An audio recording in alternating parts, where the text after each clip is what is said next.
আজকে বানাচ্ছি খুব সহজেই 10 মিনিটের মধ্যে হয়ে যাবে এমন একটা খাবার। নামটা আপনারাই দেবেন।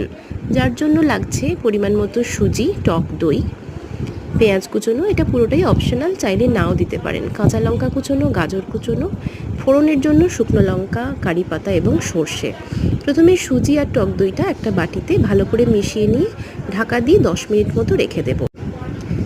যতক্ষণ এটা ভিজছে ততক্ষণ আমরা একটা ফোড়ন তৈরি করে নেব বা তড়কা। প্যানে অল্প তেল দিয়ে সর্ষে, কারি পাতা, শুকনো লঙ্কা ফোড়ন দিয়ে দেব। বেশ ফুটে উঠলে আমরা ওপরে জল দিয়ে এটাকে নিভিয়ে রেখে দেব। এরপরে ঢাকা খুলে দেখব সুজিটা বেশ ফুলে গেছে। ওপর থেকে গাজর, পেঁয়াজ কুচোনো, লঙ্কা কুচোনো, নুন এবং খাবার সোডা দিয়ে ভালো করে মিশিয়ে নেব। একটা থালার মধ্যে অল্প তেল ব্রাশ করে মিশ্রণটা ঢেলে জলের মধ্যে 10 মিনিট ভাপিয়ে নেব। এটা খুব বেশি ফুলবে না, কারণ আমি ইনো দিই না, আমি ইনো পছন্দ করি না। উপর থেকে তড়কা দিলেই রেডি এই মুখরোচক